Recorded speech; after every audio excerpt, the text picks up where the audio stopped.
जो कि district court के जज और अभी करंट में अधिवक्ता है। और वो अपनी फिटनेस को लेके इतने कॉन्शियस, इतने क्रेजी हैं कि वो आज युवाओं के लिए प्रेरणा का स्रोत है। युवाओं के लिए नहीं, यूं कहें कि हर उम्र के व्यक्ति के लिए, जिनका नाम है के शर्मा। नमस्ते अनुपमा जी, आइए please sit down. Thank you. जैसे कि सर आज की लोगों की जो लाइफ है वो काफ़ी बिजी हो गई है, तो लोगों के एक्सक्यूज होते हैं कि भागदौड़ भरी जिंदगी में हम अपने लिए टाइम नहीं दे पाते हैं। और आप एक जज होने के साथ साथ अपनी फिटनेस पे इतना ध्यान देते हैं, तो इसके लिए आप लोगों को क्या कहना चाहेंगे? जज तो मैं 2018 में रिटायर हो गया था, उसके बाद से वकालत कर रहा हूँ। जज से भी ज्यादा काम इसमें वकालत में करना पड़ता है। और ये तो लोगों का मिथक है कि टाइम नहीं मिलता। टाइम खूब मिलता है लोगों को। सुबह को उठेंगे नहीं, रजाई में पड़े रहेंगे, बिस्तर में पड़े रहेंगे और कहेंगे हमें टाइम नहीं मिलता, हम थक गए। थकता कोई नहीं है भाई। थकने का तो एक कंसेप्ट लोगों ने माइंड में बना रखा है। जिम करिए, खूब करिए, बहुत अच्छी तरह करिए। मैं 2 घंटे सुबह करता हूँ, 2 घंटे शाम को करता हूँ। कितने टाइम पहले से आप जिम कर रहे हैं? 32 साल करते हुए हो गए मुझे जिम। 32 साल से मैं जिम कर रहा हूँ। मतलब जब आप अपने प्रोफेशन में थे, ये उससे भी पहले मतलब होता है लोग रिटायरमेंट के बाद सोचते हैं कि अब अपनी थोड़ी सी चिल वाली लाइफ जिएंगे, अपने ऊपर ध्यान देंगे, लेकिन आप इस टाइम भी काम कर रहे हैं। मेरा तो अनुसिंह, मैं जज था तो मेरे से लोग कुछ हाई कोर्ट भी, मेरे साथी भी कुछ वो रखते थे, एशिया भी रखते थे। कहते थे कि यार के शर्मा का एक ट्रक में जिम जाता है, एक ट्रक में सामान जाता है। तो मेरा तो जिम घर में रहा, बंगले में रहा। जो बैठक होती थी मैं उसे जिम बना लेता था और पूरा जिम था मेरे पास। तो मेरा तो इस हद तक मैंने जिम करा है। तो इसकी वजह से फैमिली में भी प्रॉब्लम्स हुई कि आप अपने इतना जिम फैमिली में होती है, ये तो सही बात करी, हर एक की फैमिली में होती है। लेकिन हाँ, मेरी पत्नी ने कॉम्प्रोमाइज कर लिया, खुद भी शुरू कर दिया gym. She is very nice in doing gym. तो आपने उन्हें इंस्पायर कर दिया। आप इंस्पायर हुए? पत्नी को कौन इंस्पायर कर सकता है? सुप्रीम कोर्ट के जज भी नहीं कर सकता, लेकिन हाँ शायद मैंने करा। लेकिन एक बात ये भी बहुत बड़ा सवाल है कि एक जज होने के साथ, जिसमें आपको बहुत पढ़ना पड़ता है, बहुत स्टडी होती है, इतना कुछ करने के बाद भी आप जिम के लिए टाइम निकालते हैं और आप जिम दोनों टाइम करते हैं, तो इसको कैसे मैनेज करते हैं? मैनेज इससे करते हैं कि हमने एक टैक्टिक्स बनाई हुई थी। जज था, मैं 26 टैक्टिक्स बनाई थी। मैंने प्रधानमंत्री अवार्ड योजना निकली थी अच्छे सिविल सर्वेंट के लिए, गवर्नमेंट सर्वेंट के लिए, कि जिसने ज्यादा काम किया, अच्छा काम किया है, वो अपनी रिपोर्ट दे। मैंने रिपोर्ट भेजी, प्रधानमंत्री ऑफिस में भेजी भी थी। मैंने कैलकुलेट कर रखा था। मैं 3 बजे रात को आज तक अपने जीवन में नहीं सोया। 3 बजे से पहले सुबह सब पूरी फाइलें पढ़ के जाता था मैं। और एडवोकेट से यही कहता था, यहाँ से बताइए, मुझे पूरी अपील नहीं सुननी। जो जिसमें 4 घंटे लगते थे, 10 मिनट में अपील में बहस हो जाती थी। ये तरीके से काम करने के, है ना। और घर पे बुला के स्टेनो को देता था मैं। और मेरा रिकॉर्ड है, मेरे से ज्यादा किसी ने हाईकोर्ट में, किसी ने डिस्ट्रिक्ट जज में काम किया तो कहते ढूंढ के ला दे। ये भी किया, लेकिन अपने तरीके से काम किया हमेशा। कभी ऐसा हुआ कि आप अपने किसी इम्पोर्टेंट काम की वजह से आपने अपना जिम स्किप कर दिया और आपको बहुत ज्यादा उसकी वजह से गिल्ट हो रहा हो, मेरा जिम स्किप हुआ है? पत्नी से ज्यादा तो दुनिया में कुछ है नहीं, ये अपना काम या पत्नी।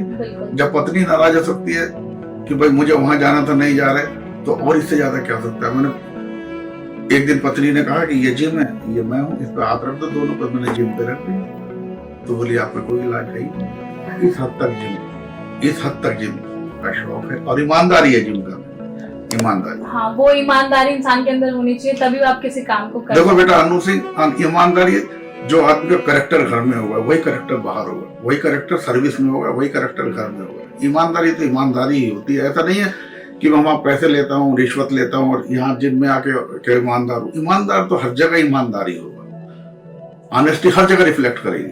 अब आपका जो प्रोफेशन है उससे मैं कुछ सवाल पूछूंगी कि कभी ऐसा कोई जजमेंट जिसमें आपको ऐसा हुआ हो कि आपने गलत फैसला सुना दिया? गलत तो देखो, सुप्रीम कोर्ट भी कहता है, सुप्रीम कोर्ट कहता है कि ऐसा नहीं है कि हमारा जजमेंट सही है। हमारा जजमेंट सिर्फ इसलिए सही है कि हम लास्ट हैं, हमारे ऊपर अपील नहीं है।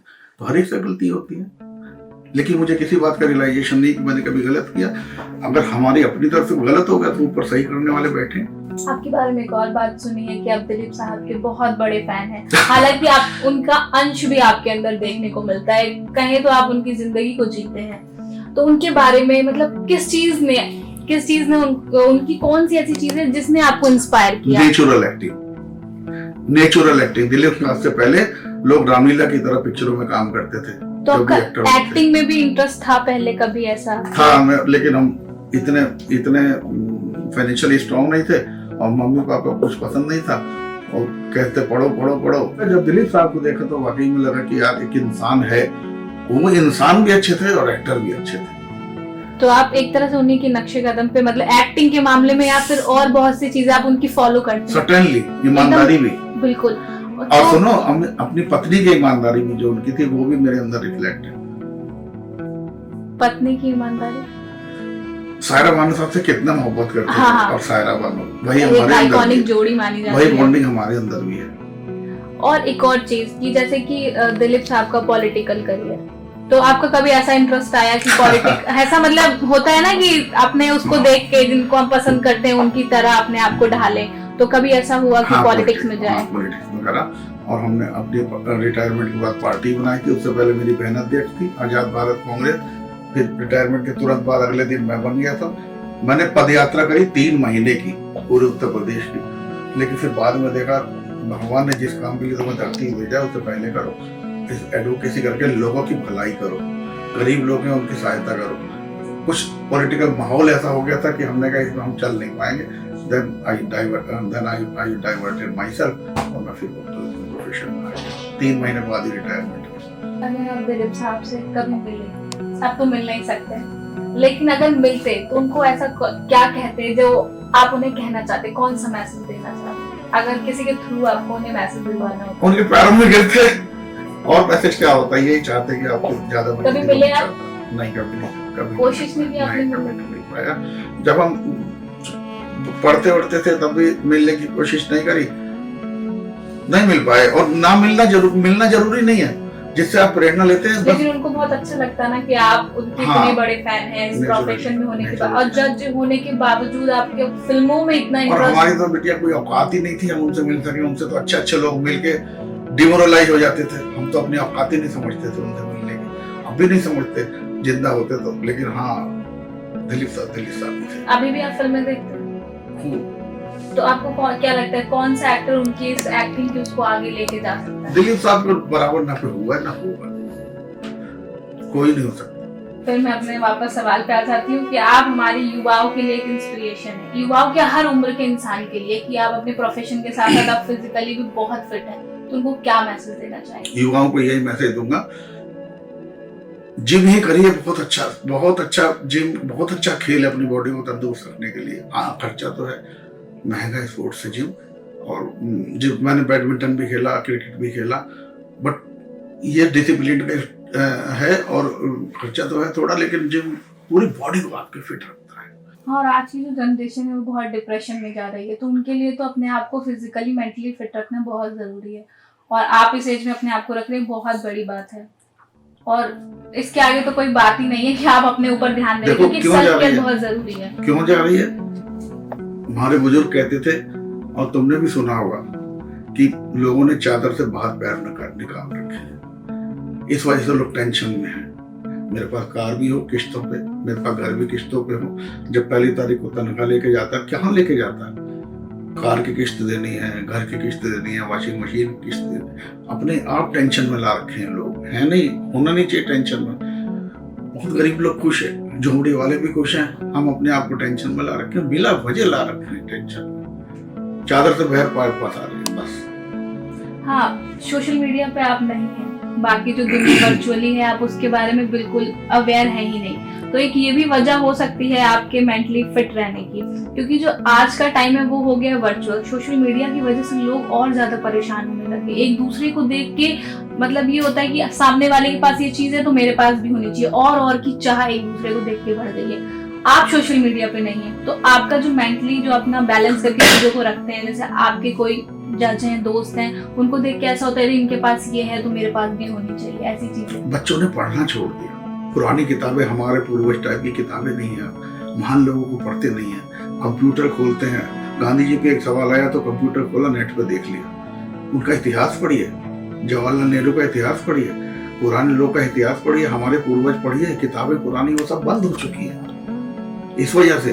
और उनके दिमाग में क्या रहता है, बच्चों के दिमाग पता है क्या है, जो 13, 14, 15 में 2013-15 में जो बच्चा 9-10 साल का था वो आज 18-19 साल का हो गया। उसके दिमाग में सिर्फ ये है कि जो फॉर्च्यूनर में चल रहा है, जिसके बीच 4-5 बंदूक वाले, यही नेता है, जमीन वाला नेता नहीं है। दिमाग में ये बैठ चुका है उनके कि नेता ऐसे होते हैं। उन्होंने ना जवाहरलाल नेहरू पढ़े, ना गांधी जी पढ़े। मैं तो कहूँगा हर पार्टी के लोग, कहता हूँ राम मनोहर लोहिया नहीं पढ़े, उन्होंने जयप्रकाश नारायण नहीं पढ़े, उन्होंने समाजवाद नहीं पढ़ा उन्होंने। तो मैं हालांकि भाजपा, मेरे कुछ सिद्धांत अलग है, भाजपा के भी लोग थे लीडर पुराने, अटल बिहारी वाजपेयी थे, वो भी हैं, तो उनको भी पढ़ना चाहिए लोगों को। तब लिटरेचर जब आएगा, संस्कार आएंगे, तब बच्चे सोशल मीडिया से हट पाएंगे। मैं तो कहता नहीं हट पाना चाहिए, नहीं हटना चाहिए, लेकिन गलत चीजें देखने लग गए। व्हाट्सएप पे जो मैसेज आते हैं उन पे चलने लग गए बच्चे। फोटो जिनकी है, आपने फोटो क्यों लगाई है? ये राम जेठमलानी साहब की फोटो है, जी। इसके ऊपर मेरा मम्मी पापा की फोटो है, नीचे राम जेठमलानी साहब की। क्यों? तो साफ है, मैंने गुरु मानता हूँ। हालांकि मैं इनके एक दिन चैम्बर में नहीं सीखा मैंने काम, कभी इन्हें देखा ही देखा है, लेकिन हम लॉ पढ़ते हैं, इतनी किताबें पढ़ते हैं।